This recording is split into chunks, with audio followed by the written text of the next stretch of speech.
¿Qué pasa, Nakamasuelis y Nakamazuelas de los señores? Guapísimos, guapísimas. Hoy toca Rincón del Nakama. Nada mal, la verdad, hacía tiempo que no metíamos caña, ¿no? Un rinconcito del Nakamasueli. El Rincón del Nakama es una sección de mi canal en la cual vosotros los Nakamas podéis enviar teorías a rincondelnakama@gmail.com.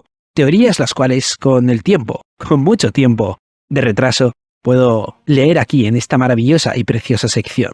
Vosotros solamente tenéis que coger el reloj a porro. Sí, el porro. Fumároslo fuertemente, abrir Gmail y enviar vuestra teoría.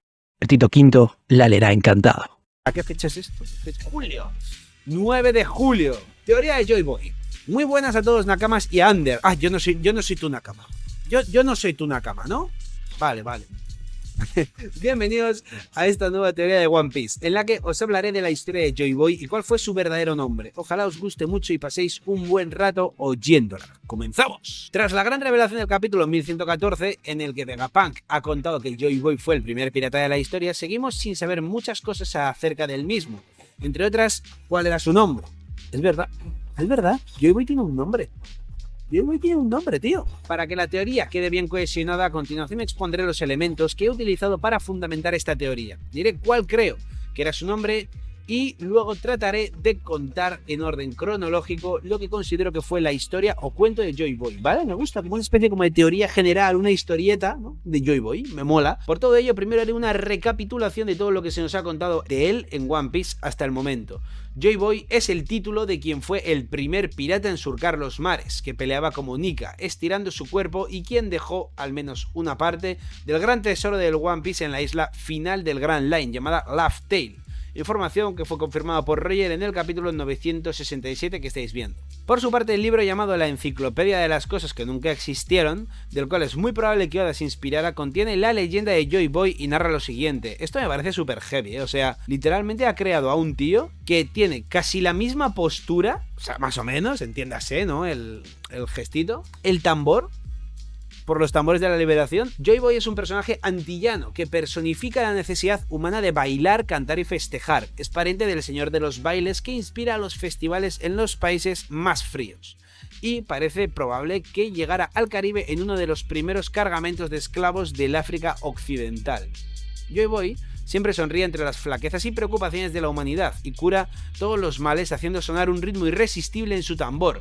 Todo el que oye la música de Joy Boy siente deseos de cantar y bailar hasta haberse librado de sus penas. Esto es heavy, ¿eh? Esto es muy heavy, ¿eh? O sea, literalmente ha descrito a Luffy casi, quitando lo de que vienen unos cargamentos en los primeros cargamentos de esclavos de África y tal, quitando esa parte evidentemente. El concepto de personifica la necesidad humana de bailar, cantar y festejar, siempre sonríe ante flaquezas y preocupaciones de la humanidad, cura todos los males haciendo sonar un ritmo irresistible en su tambor. Todo el que oye la música de Joy Boy siente deseos de bailar y de cantar. Es muy Joy Boy, ¿eh? También sabemos, gracias al capítulo 628 y 649, que hace al menos unos 800 años los habitantes de la isla Yojin hicieron una promesa con Joy Boy y que él intentó hacer uso del barco de la promesa Noah con la ayuda de Poseidón, pero incumplió su promesa con la isla Yojin por razones desconocidas.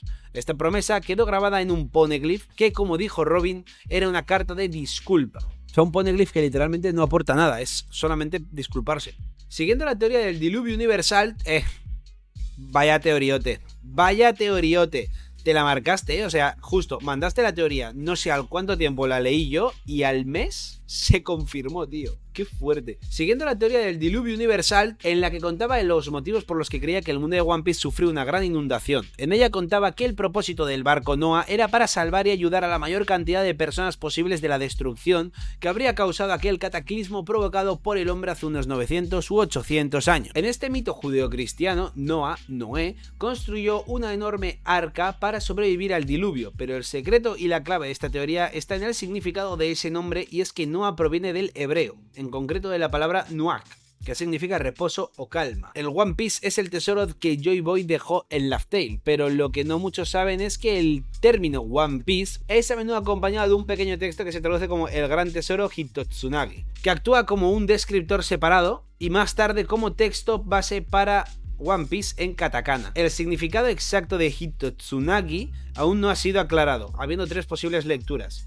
pero la que nos interesa es la que se podría leer como Hitotsunagi, pues Nagi significa calma en el mar, es decir, One Piece sería algo así como el gran tesoro de un mar en calma. Hostia, es que es una fumada y una locura increíble la de significados que se le podría sacar, que se le pueden sacar y que de hecho ya se le sacan al término One Piece, tío. Es por todo esto que, sabiendo que el One Piece es en parte el tesoro de Joy Boy, que además se puede interpretar como el tesoro de un mar en calma y que Noah significa calma, creo que Oda pudo hacer un juego de palabras y esconder que el One Piece es el tesoro del mar de Noah, el cual sería el nombre de Joy Boy, quien dejó su propio barco de la promesa para cumplir la promesa que hizo con la gente de la isla Yojin. ¡Ojo! O sea que se llamaría Noah, Joy Boy, según tú. Me parecería hasta poético que Oda hubiese jugado con nosotros mostrándonos el nombre de Joy Boy en el mismo arco en que su existencia no fue revelada sin ni siquiera nosotros saberlo. En conclusión, el nombre de Joy Boy creo que era Binks D. Noah. ¡Uy! Casi, yo dije que era Binks D. Ace. Por eso a su hijo se llama Ace, en honor al primer Joy Boy. Pero luego se descubrió que la espada de Roger se llamaba Ace y que tiraba más por ahí, seguramente. Y además en el capítulo 1119 se nos ha revelado que el nombre del gigante de hierro, quien está relacionado con Joy Boy de alguna manera, también tiene un nombre, Emeth, que es de origen hebreo. Y Joy Boy sería su apodo, como sombrero de paja para Luffy o el pelirrojo para Shanks. Respecto al orden cronológico de la vida de Joy Boy, hay que comentar lo que dijo Clover en el capítulo 395. Es que me encantan los mareos y los meneos que nos metemos los creadores de contenido, o los creadores de teorías en este caso, para hacer una teoría. O sea, nos hemos ido hasta el capítulo 1119 porque nos demuestran que el robot se llama Emeth, que también es hebreo, entonces puede coincidir con el capítulo 652, que se confirma que el barco de Joy Boy se llamaba Noah, y ahora en el 395 Clover se sacó el huevo derecho. O sea, los paseos que nos pegamos por la historia de One Piece es increíble. La mayor verdad que buscamos hoy en el mundo no son los poneglyphs, sino la razón de su existencia. ¿Por qué recurrieron los pueblos del pasado a la escritura en la piedra para transmitir un mensaje al futuro? Ellos dispersaron por el mundo estos bloques de piedra irrompibles en las que grabaron su historia. ¿No fue porque pensaron que su mensaje se erradicaría si lo dejaban solo en el papel y los libros? Correcto, y efectivamente.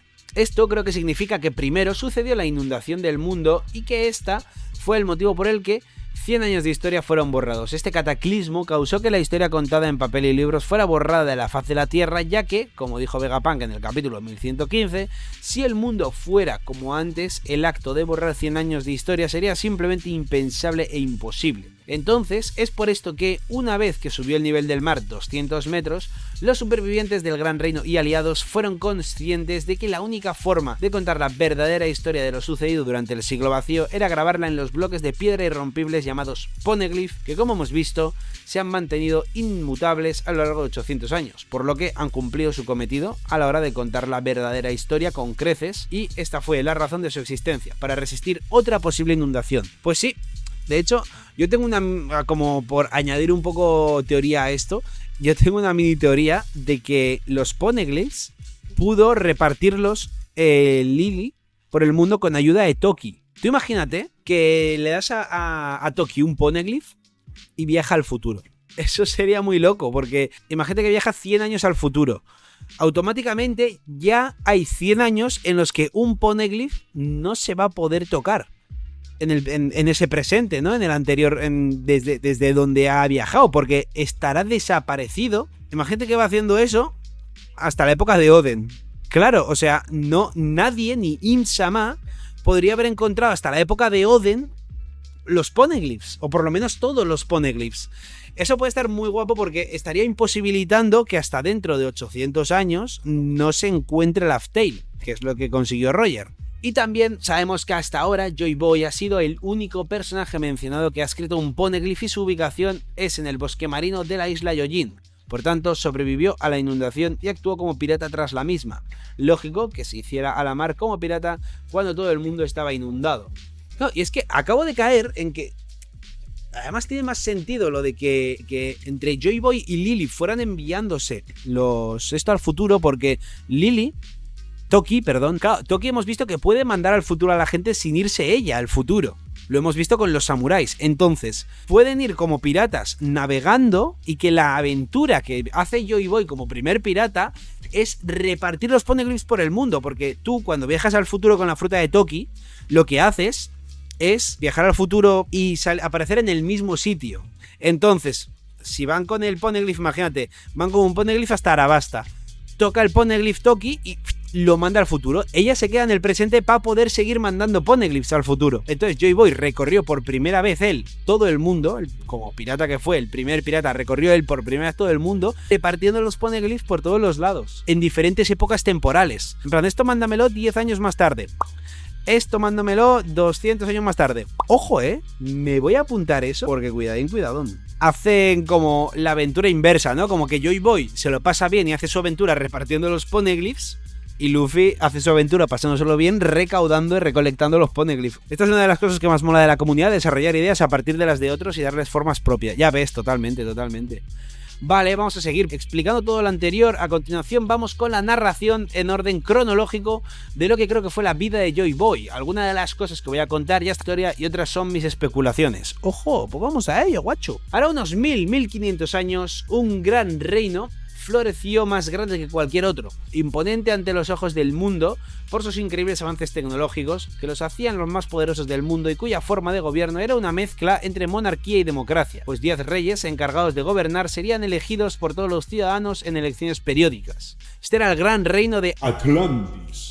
Como ya comenté en la teoría anterior y en la enciclopedia de las cosas que nunca existieron, describe este reino como una monarquía de 10 reyes de Carquía, y también dice que los visitantes que llegaban a la ciudad escribían entusiasmados de la libertad que disfrutaban sus habitantes bajo el gobierno de los 10. También dice que el mayor festival del gran reino de Atlantis se celebraba cada 5 años, cuando los 10 reyes se reunían en el templo de Poseidón para su conferencia quinquenal. ¿No os recuerda el Levely? Efectivamente, iba a decir eso. Si bien es cierto que el Levely es cada 4 años, el concepto es el mismo, pues no deja de ser la reunión de reyes cada X años. Por último, este libro describe lo siguiente: los científicos y tecnócratas de Atlantis no se mostraban celosos de sus conocimientos y habilidades, sino que actuaban de manera de misioneros industriales, difundiendo sus conocimientos por todo el mundo conocido. Esto sería lo que considero que hizo la gente del Gran Reino. Navegaron con sus barcos por todo el mundo difundiendo en los continentes a los que viajaban sus descubrimientos y enseñanzas, y entre todas ellas mostraron a la gente de las civilizaciones menos avanzadas unas frutas que les daban poderes, por lo que se les atribuyó el apodo de los soñadores o dreamers. Efectivamente, ahí está la D. El cual sería el significado de la D, como comenté en una teoría anterior. El hecho de que los atlantes navegaran e influenciaran al mundo fue lo que propició que el cambio del calendario Tenreki del cielo al calendario Kaienreki, calendario del mar, hace 1524 años. Pues en estos años la navegación en el mundo adquirió una grandísima importancia. Y lo que explica aquí Miguel, que me gusta mucho, la verdad, es pues como los del reino antiguo, los de la antigua civilización, básicamente, que son los atlantes, ¿no? Los que vivían en el Atlantis este que menciona, pues fueron como repartiendo y esparciendo su conocimiento por el mundo y ayudando a la gente sin ningún tipo de celo. O sea, que era literalmente gente purísimamente buena. En ese mismo reino, hace unos 900, 850 años, nacería Joy Boy, el protagonista del siglo vacío, sin saber la importancia que iba a tomar para el devenir de lo que sucedería en dicho siglo vacío. Años más tarde, una alianza de 20 monarquías celosas y temerosas de ese enorme reino y de su peligrosa ideología, pues la expansión de las ideas democráticas a sus reinos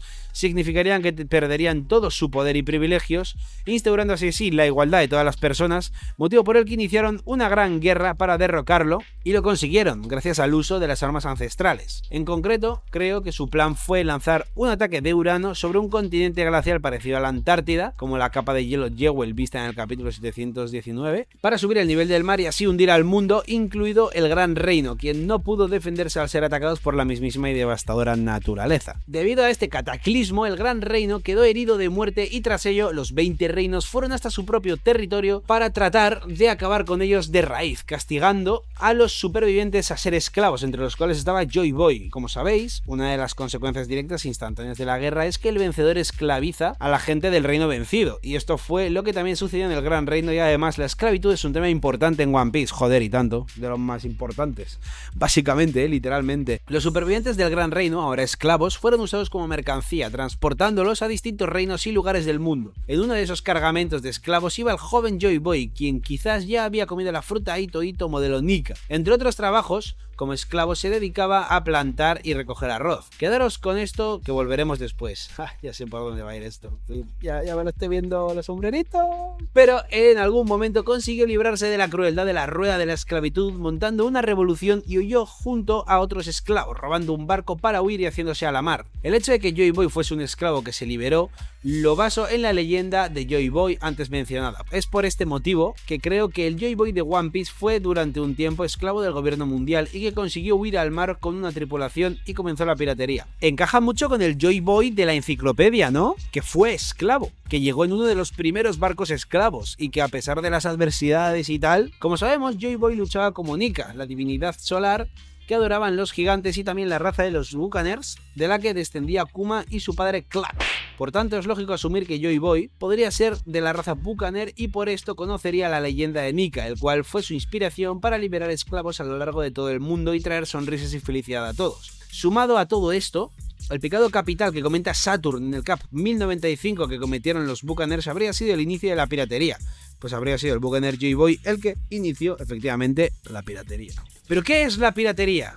Parece el inicio de una poesía, ¿eh? Básicamente consiste en atacar a los navíos para robarles su mercancía, capturar sus pasajeros o incluso robar los mismísimos barcos. Es una actividad que ha estado ligada a los inicios de la navegación y ya en la Edad Antigua se practicaba de forma casi profesional. De hecho, hasta cierto punto estaba vista como una actividad noble y hasta los grandes héroes legendarios de la antigua Grecia como Jasón o Ulises realizaron varios actos de piratería en sus aventuras narradas por Homero. No obstante, si hay algo que caracterizó la historia de los piratas fue la esclavitud. Ya en tiempos de los romanos, era una de las principales actividades de piratería que regía los mares. Era el tráfico de esclavos del que los romanos se lucraban enormemente. Durante la tercera fase de la Edad de Oro de la piratería en el siglo XVIII, la piratería llegaría a su culmen, en la que actuaron piratas como el mismísimo Edward Teach, el barba negra de la realidad.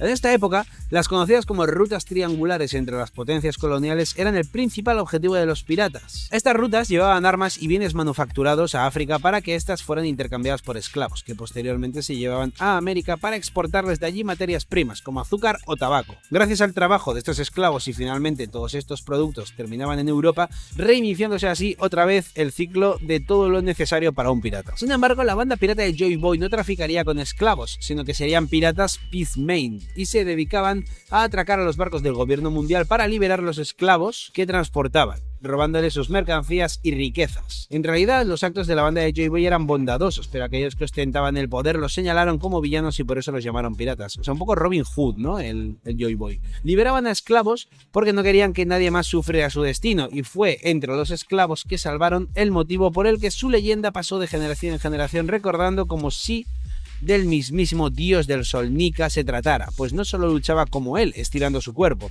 sino que también se dedicaba primordialmente a liberar a los esclavos presos en los cargamentos de los barcos del gobierno mundial.